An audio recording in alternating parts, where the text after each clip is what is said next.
Welcome to the U.S. Center. Our event will start soon.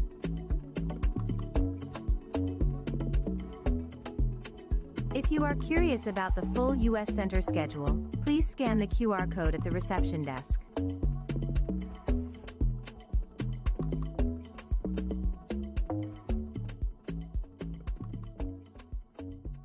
Welcome to the U.S. Center.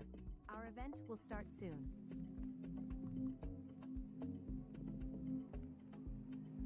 If you are curious about the full U.S. Center schedule, please scan the QR code at the reception desk.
everybody, and welcome to the U.S. Center. Our event is going to take place right now, so please put on your headphones.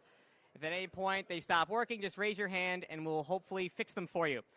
We're very excited for our event, Unlocking Green Steel and Cement Through Public Procurement, and we're happy to welcome to the podium Brenda Mallory, the chair of the White House Council on Environmental Quality.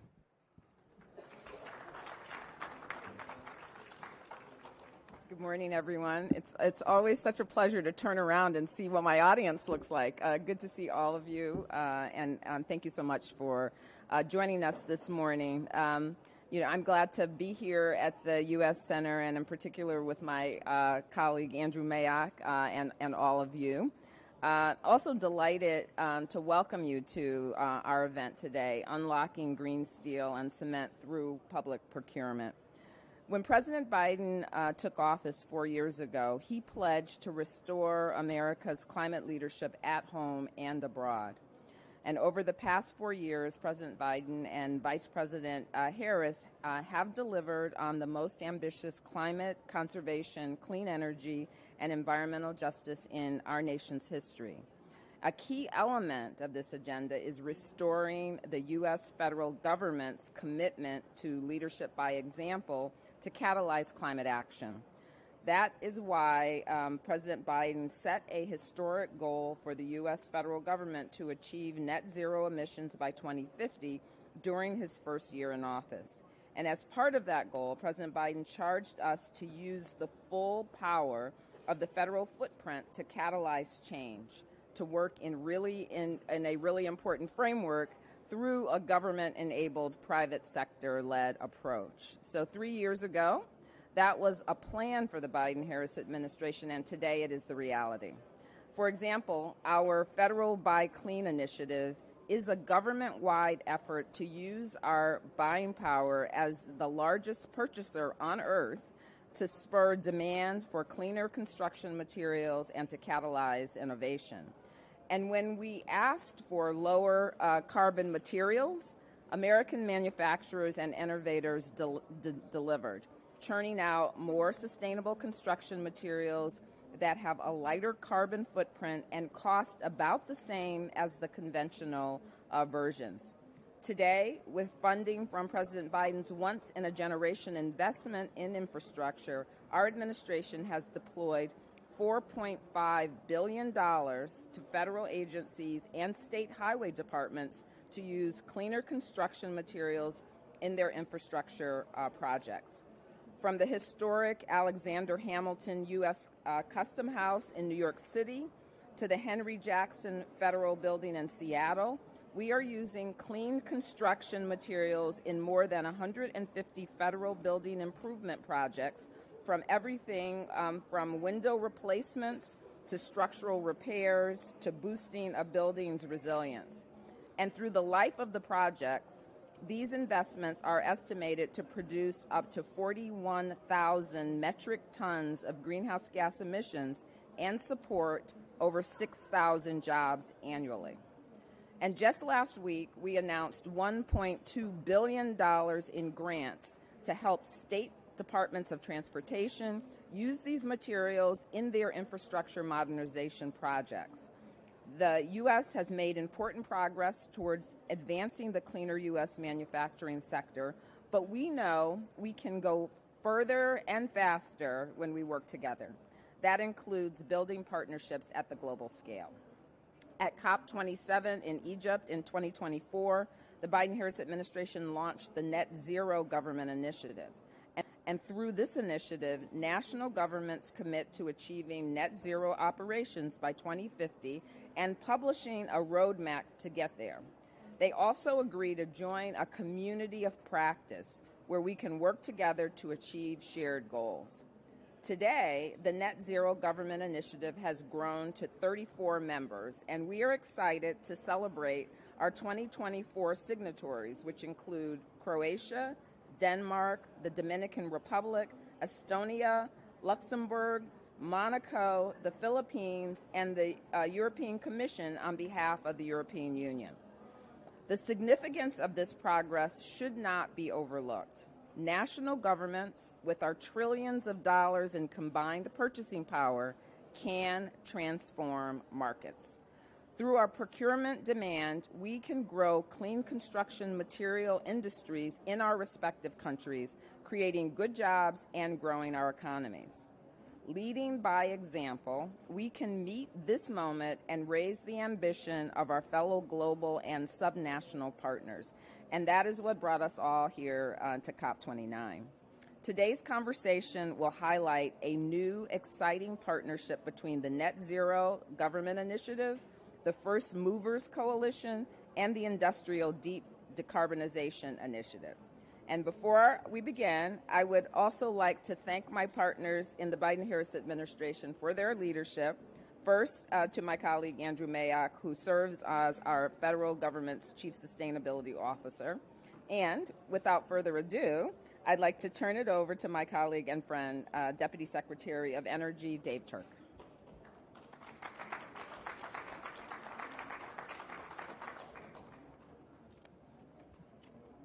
Well, thanks very much, Brenda. And let me just fill you in on what Brenda does and what her job is. She heads something called the Council on Environmental Quality. Now, that's the part of the U.S. government that is supposed to wrangle all of the myriad of federal agencies, including ours, the Department of Energy, for all things environmental quality. That's not an easy job. And I just have to say and brag a little bit on Brenda. It's just been such a pleasure working with you, Brenda, not only in your current role in your current public service, but throughout your career. Brenda's the kind of person, and I think we all strive to be this kind of person. She leads with passion. It's clear in everything that she does. She's incredibly passionate about what she does. She also leads with humility, right? Like, we've got such a great Secretary of Energy, Jennifer Granholm, who I think has a humbleness about her, even though she's been governor, even though she's been Secretary of Energy. Brenda, I feel the exact same way about you. And the part of what I respect the most about you, and I hope we all can strive for this standard, is leading with humanity, too, right?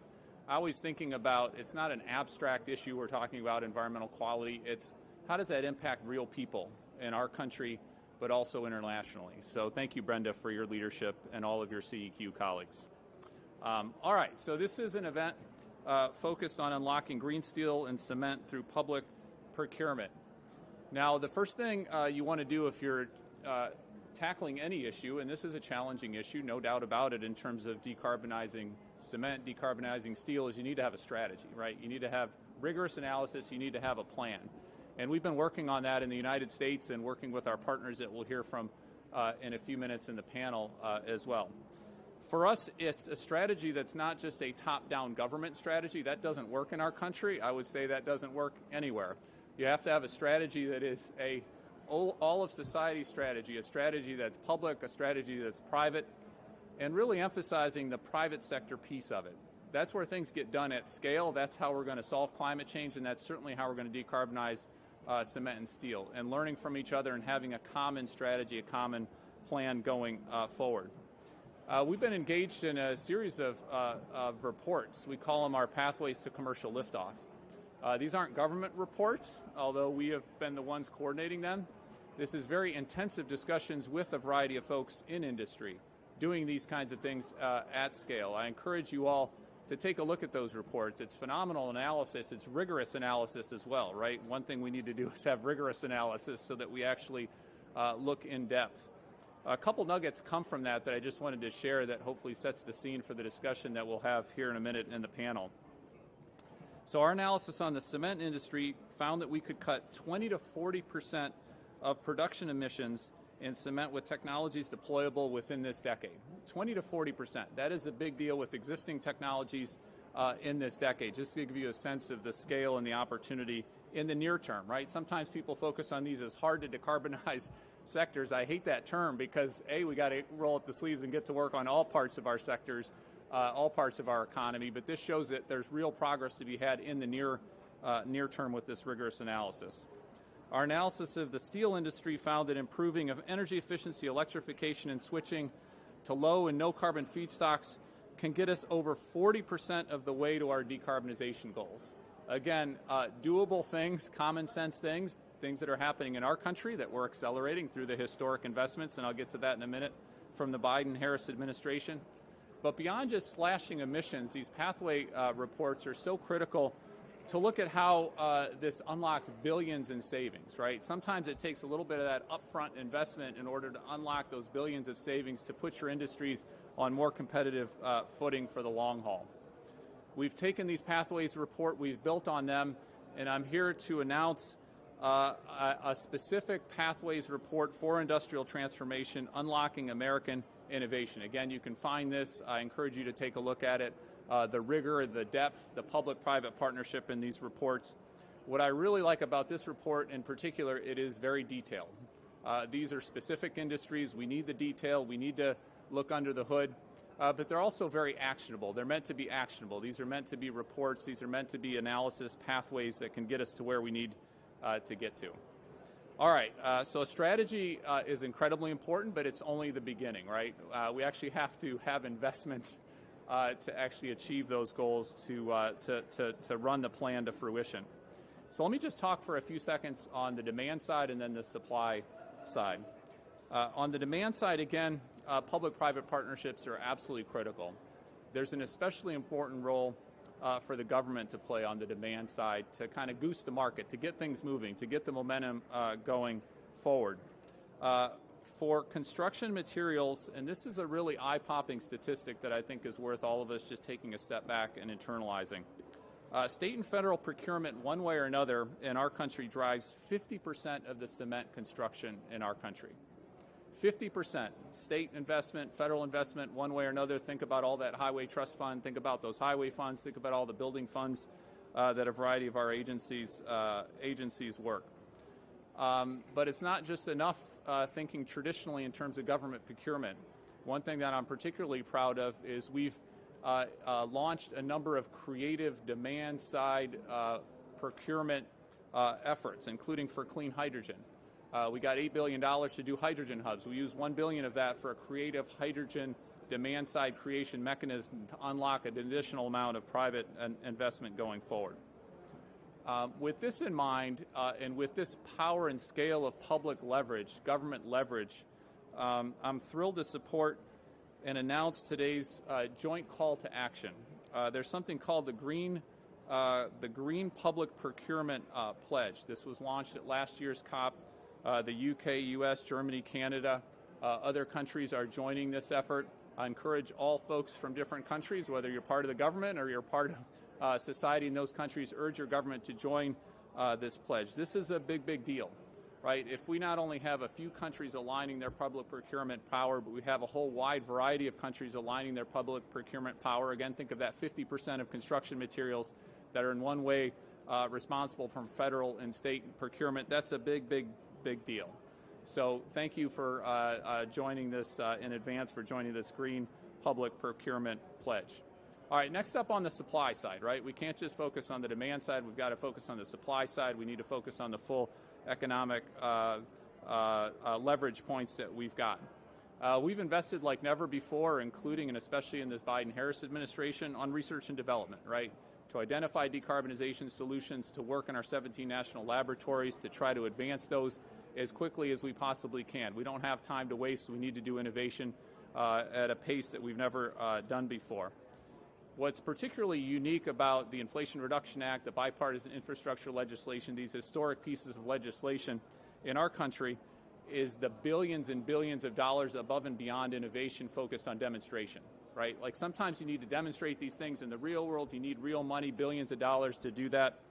For industrial decarb, we've had over $20 billion of investment from the federal side that's leveraged an awful lot more on the international, on the private sector side. Let me give you a few examples of what that means out there in the real world and what $20 billion. And there's literally projects all across our country. In fact, when you look all across our country on clean energy, it's 900 newer expanded manufacturing facilities, just to give you a sense of the scale of what we're talking about, this historic investment that we've had. In Pennsylvania, the Butler Steel Plant is installing the largest electric furnaces in the world. That's creating 170 new jobs and 1,200 union construction jobs. That's just one of those 900 projects. Another one in Indiana with the Mitchell Cement Plant, which is one of the largest that we have in our country. It's installing a carbon capture and storage system, creating dozens of permanent jobs and 1,000 construction jobs. And again, that's just two examples of 900 different examples we could point to going forward. Let me just end with maybe addressing the elephant in the room, if I could. I don't know if you all have noticed, but we had an election a couple weeks ago in our country. As someone who's focused on clean energy and climate, hopefully this doesn't get me into trouble, but the election sucked. Like, it was not the election that I supported as a political appointee. I think it's not the election that a lot of folks supported who are interested in climate, interested in clean energy, have made careers in this space. The one thing I wanted to leave with you all is the durability of what we've been doing, the durability of the policies, the durability of the funding, the durability of the impact in our communities across our country. It's the question that I've been asked. This is my third day at the COP. It's the question I get asked again and again by friends, others. How durable are these investments that we've made? Let me just give you a few numbers which I think will underscore how durable I think these investments are. One is on the grant side. So we were given literally $100 billion from the department, just for the Department of Energy. Other agencies also got significant amounts of money to invest the kinds of demonstration programs that I just referred to. By the time we leave office in just a couple months, 70% of that money, tens of billions of dollars, almost $100 billion, will be committed. That money will be out the door. Money will be in these communities all across our country. That money is not able to be clawed back, even if you had legislation to try to claw it back. That's just not how it works.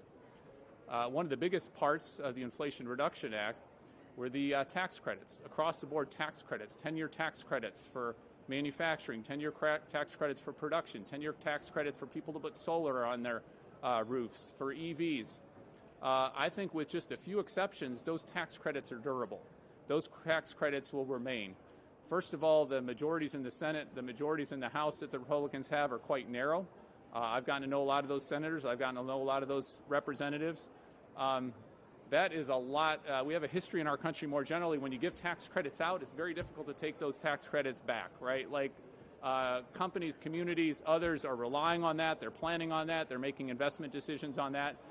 They will advocate. They will scream. They will call foul if those tax credits are tried to make repeal. And so I think we're going to see that dynamic play out, but I have a lot of confidence that there will be a durability to those tax credits. So we've got the grants, we've got the tax credits. We also have $300 billion in our loan program. This was the loan program that allowed Tesla to get up and running back in its early days. Elon Musk doesn't like to talk about that much, but he got federal government support with our loan program. This was during the Obama administration, to take Tesla during a very difficult time to get Tesla up and running. That's what we're doing with a whole variety of other companies all throughout our economy. The last thing I'd leave you with is a little bit more, less quantitative and more my own personal kind of thought here. One of the biggest joys of being the Secretary Granholm, Deputy Secretary of the Department of Energy, is I've had a chance, and Secretary Granholm has as well, to travel all across the country, to go to communities. As I mentioned, one in Indiana. I've gone to Kentucky. I've gone all over the country, and had a chance to see what this investment, see what these 900 new and expanded manufacturing facilities in the clean energy space mean for those communities. In some of those areas, especially in remote Kentucky, I was probably the only Democrat at the event. Completely nonpartisan, completely focused on the jobs, completely focused on the economic opportunity, completely focused on the competitiveness. I have a really difficult time thinking that that's going to be clawed back, that that's even going to be attempted to be rescinded in any kind of way. There's too much good throughout too much part of the country. 57% of the new jobs that have been created, and our clean energy jobs are double the rate of jobs more generally in our economy that were created in 2023. 57% of those jobs occurred in Republican districts, in Republican states. So there's a real economy here. There's real jobs on the line. There's real competitiveness on the line. And that gives me the biggest hope of the durability of what we've done, the historic level of what we've done in the Biden-Harris administration. And so I feel incredibly proud about that. Now, when you have momentum, the last thing you want to do is dissipate momentum. I think that's why this climate conference is so important. That's why all countries need to keep the momentum going as much as you can. Let's keep that momentum going as much as we possibly can. All right, with that, I want to just say a word about Andrew Mayock. As Brenda said, he's our Chief Sustainability Officer for the U.S. government. That's got to be one of the coolest titles, I think, of any of us, Andrew. And again, just such a dedicated career of public service. Andrew's one of those colleagues who, I don't know, Andrew, what your value is on the private sector. Like, you could probably be earning 10 times, 20 times, 30 times, 40 times what you've been earning as a public servant in the federal government. Just thank you for what you've done. Thank you for collaborating and supporting us in our department and departments literally throughout the whole administration. So I think I'm turning it over to you next, Andrew. Thank you.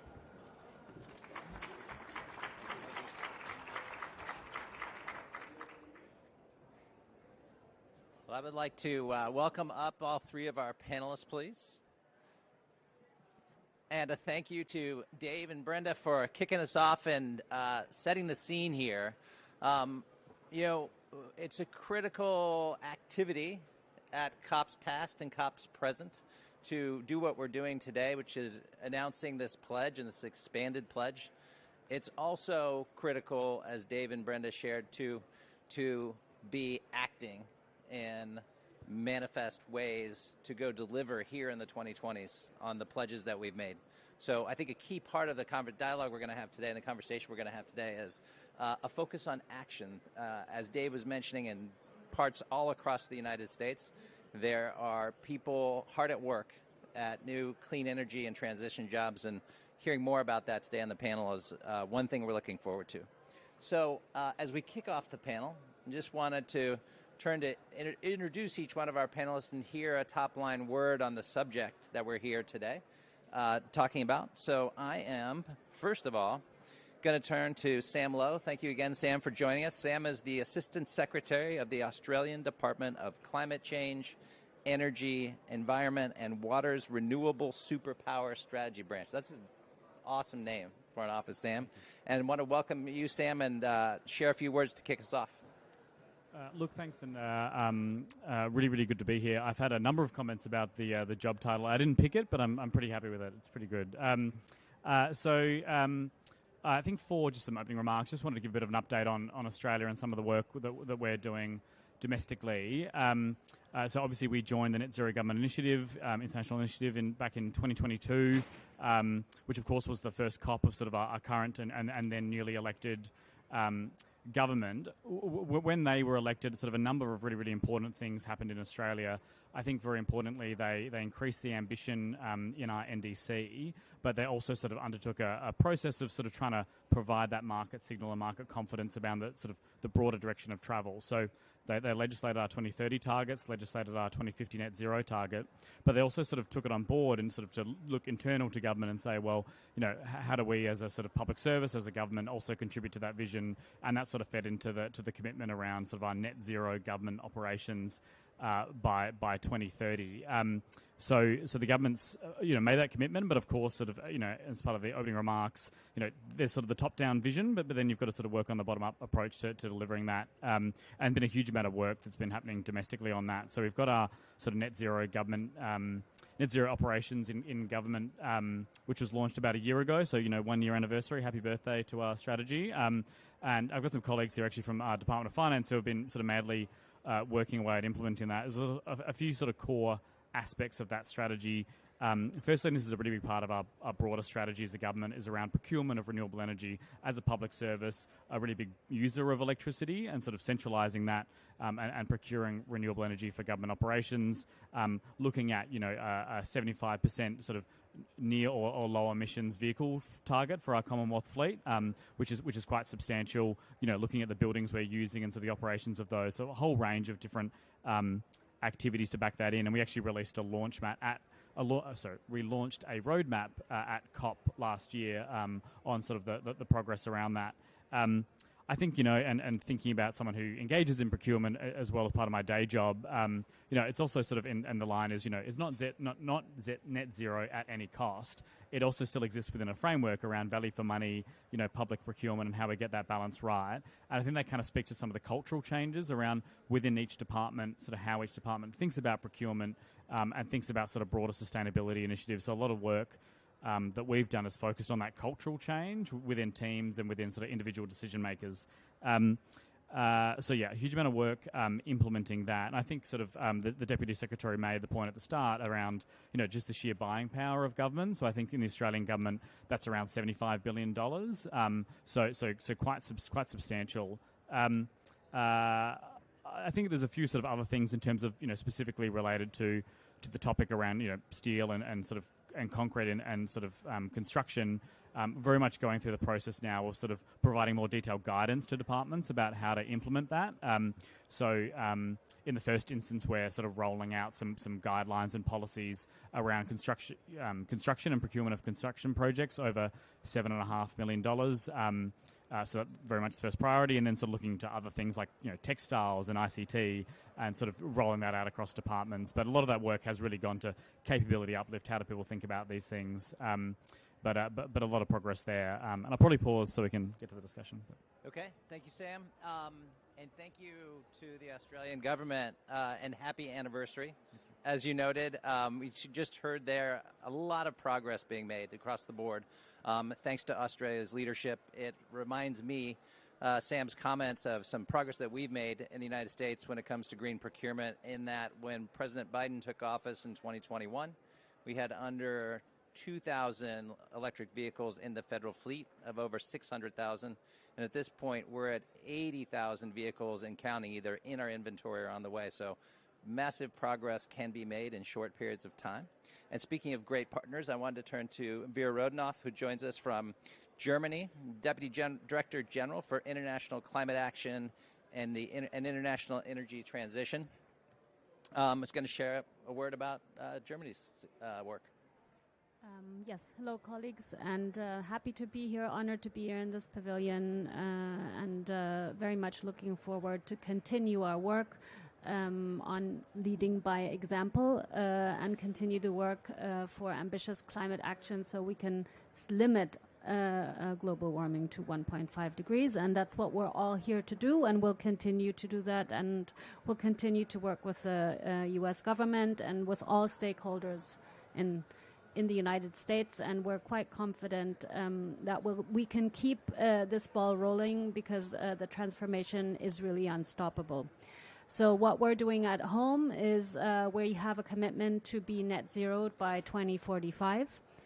And leading by example also means that our administration should be climate neutral, and there in our climate change law, we have the commitment to be, for the government, to be net zero by 2030.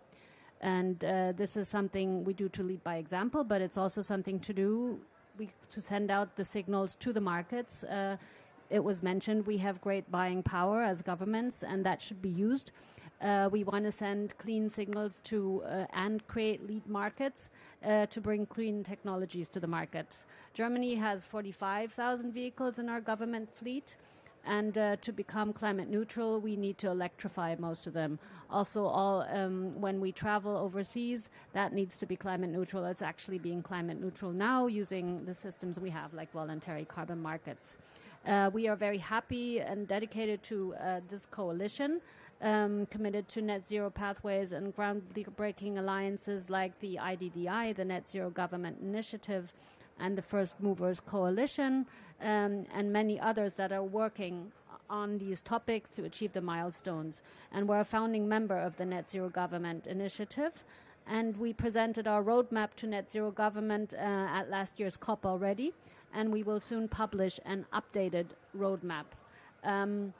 So commitments from private sector partners are just as important, and organizations have to be brought in also. So we're talking to stakeholders there, and stand ready to see what we can do there, because together we can build a sustainable future around these materials. Thank you. Thank you, Vera, and congratulations and happy anniversary to you too on your net zero government progress. I also wanted to thank Germany in that when President Biden came into office 4 years ago, and we looked around as to how we were going to accelerate our own program. We turned to a number of partners, Canada, Germany, others, who were really leading the way and continue to lead the way, and really appreciate that partnership all along the way. Want to go next to Ricardo Saviano, the Energy Systems and Industry Decarbonization Unit at UNIDO, and our international organization partner here. Ricardo. Thank you. Thank you, Andrew. And now you're here. Let me thank you for inviting me as a representative of the IDDI, and let me express also we are celebrating our birthday. So IDDI started as an initiative in 2021.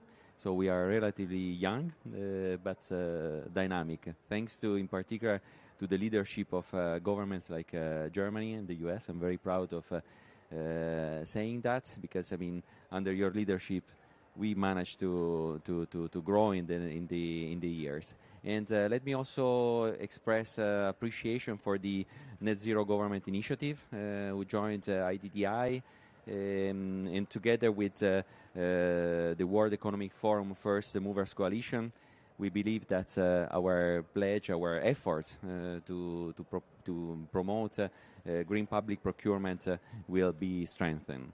And in particular, I would like also to thank the government of Germany, once again, Lithuania, the UK, and the US for issuing the call for action, which is being published in this very moment, right? Yes, thank you for that.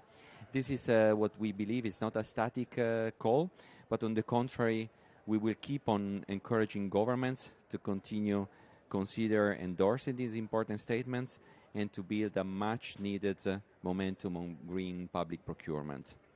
However, beyond these commitments, there are many other things that we, from IDDI, we would encourage governments to consider, and in particular, those are related to the efforts in agreeing on measurement standards and definitions, because otherwise it would be very difficult to progress, to monitor progress and to measure and report on them.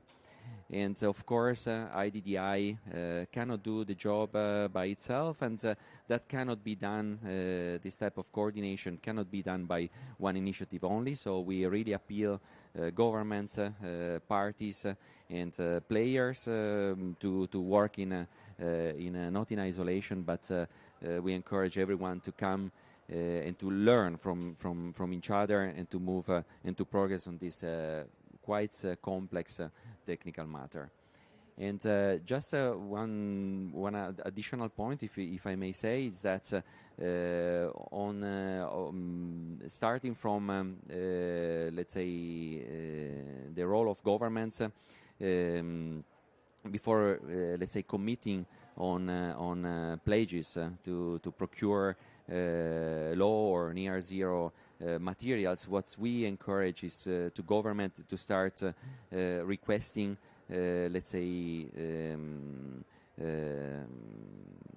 product certificates on what they procure, and then to start measuring it. So that's the first step that government should probably take before, again, considering committing into green public procurement, but to start measuring what is happening, and that is actually the first step of the green public procurement pledge. So I would be happy to go into more details in case later on. Thank you, Andrew. Back to you. Thank you, Ricardo. Thanks for your leadership and your partnership.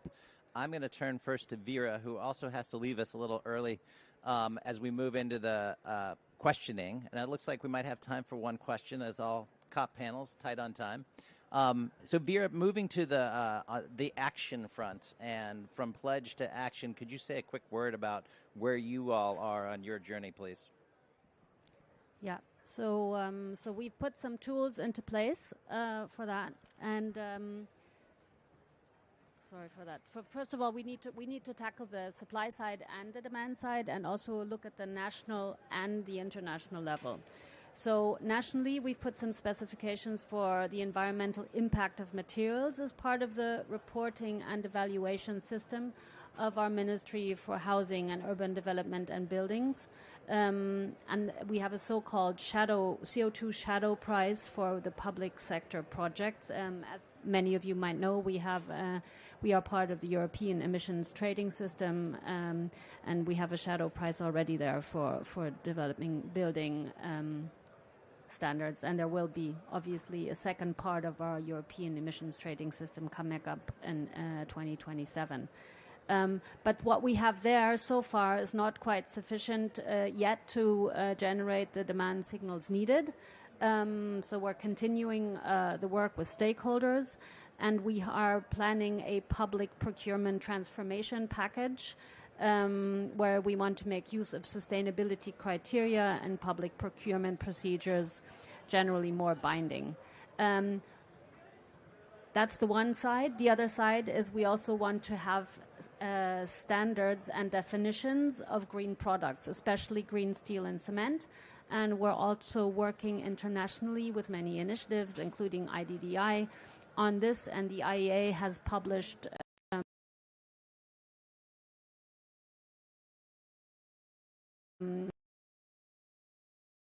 and also obviously in the International Climate Club, which we founded together with many partners and which now has 43 members. We are also working on interoperable definitions on green steel and cement. And I think the countries on, Australia, United States, and many others are all partners in this, and we also feel that this will greatly contribute to that process, giving out the signals for lead markets and getting all the government, but also all private partners on board for that. Great. Well, thank you again, Vera, for joining us. I know you have to make an exit, so please thank Vera for joining us. And I just pick up there quickly on the importance of standards, and knowing that you're buying clean materials is a really critical building block. Ricardo referred to it too. In the United States, we've generated tens of thousands of environmental product declarations that are the core building block, and the U.S. government, through the administration, is investing $500 million in generating the standards and systems so that we get this right. So I wanted to go to you, Sam, with both your opening question and closing remark as to where you are on the action front on your journey and the country is, please. Yeah, sure.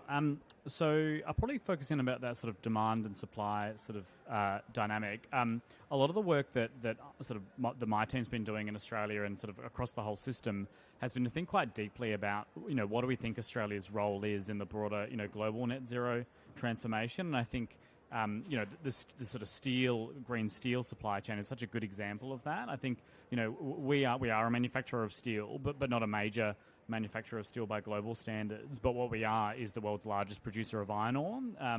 And I think, that's a particular sector that the government's sort of increasingly focusing on, because I think when we think about procurement and those demand-side pull-throughs, we know for things like steel, there's a lot of investment that's going to need to go into new furnaces, new processing plants and new ways of doing things. And Australia, we think we've got a really good opportunity to sort of step up and be a manufacturer of things like particularly green iron, as a good example, using our renewables and ores. And playing that sort of broader global role of supporting and enabling others to put in place the demand signals and knowing that there's going to be product available. But I think, as you said, and the standards point, becomes even more acute when you start to talk about those internationally traded commodities, where you need to have like for like, apples for apples comparison. So we've been doing quite a lot of work, sort of more product specific, but particularly on hydrogen certification, and increasingly sort of made some investments in our most recent budget to expand that to things like low carbon liquid fuels and green metals as well. But that interoperability piece with our sort of global trading partners is absolutely critical. The US in particular has played a sort of real leadership role through the international partnerships on hydrogen and fuel cell in the economy, IPHE, which is a fairly technical body, but is working really hard on some of those standards for hydrogen, which we're a very active participant in. So I think all these things are quite related, and governments with their procurement policies have a really important, role to play in sort of trying to pull through demand for a range of different products. But we need to make sure the architecture's there for things to know what, people to know what they're buying is green, but also that we're investing in innovation in some of those, supply side levers, particularly for, steel, those heavy industrial things where it's, it is sort of transformational change, not just necessarily incremental. Although that's obviously a part of it as well. Great. Thank you, Sam. It's a real example of the challenging technical work that we need to get in place to really spur these markets. Coming back to you, Ricardo, with both last question about how we're moving from pledge to action, as well as a closing remark together. Yes, thank you so much. And I mean, much has been already said. So I would just to let's say stress on the timeline for reaching net zero, and the U.S. government, we heard before from the Deputy Secretary for Energy, committed by 45. So we have a kind of other countries are around of 50, and some other are going beyond. So anyway, there are some actions that need to be taken now, looking into this next 2 decades ahead of us.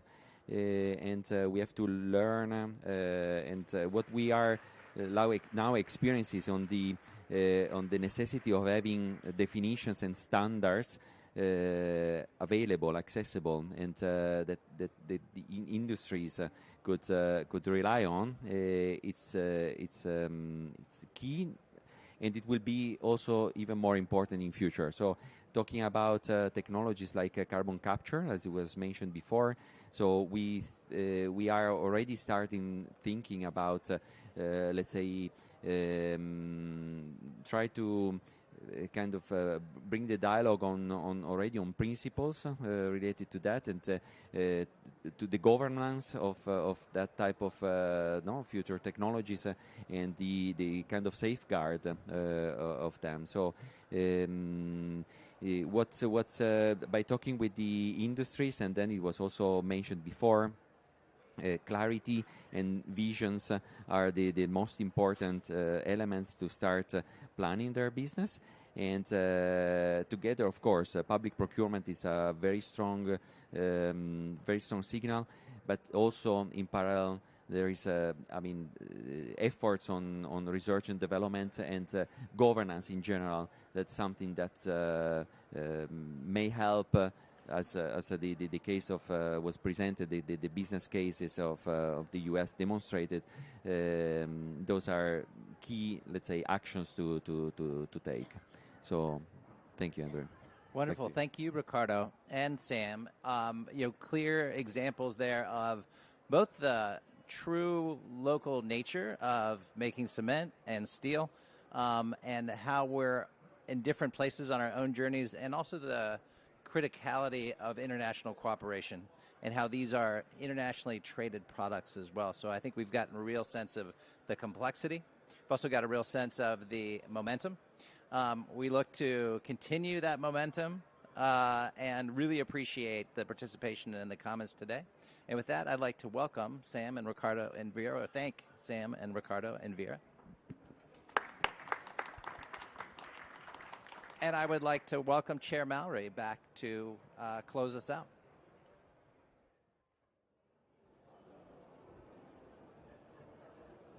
Excellent. Thank you so much. That was really inspiring conversations from all of you and Dave Turk before.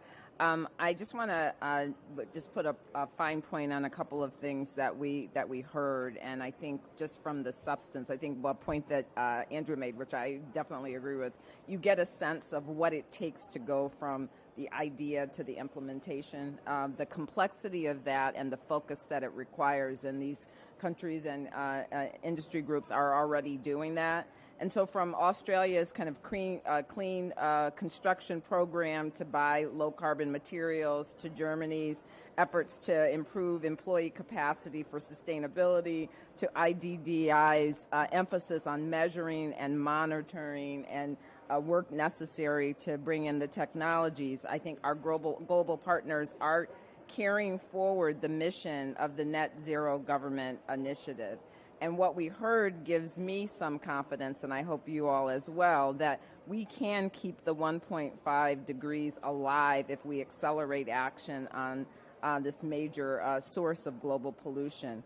And we really have no choice but to do that. And so I know all of us here and those who are listening will work to continue to show that leadership that is so important because the partnering that has happened and that I think will continue to go on will really help us achieve these climate goals faster and serve as a model for other governments and large private sector organizations to move forward as well. So I look forward to seeing more international collaborations forged through this new partnership so that together we can create a healthier climate for future generations. Thank you all for being here today.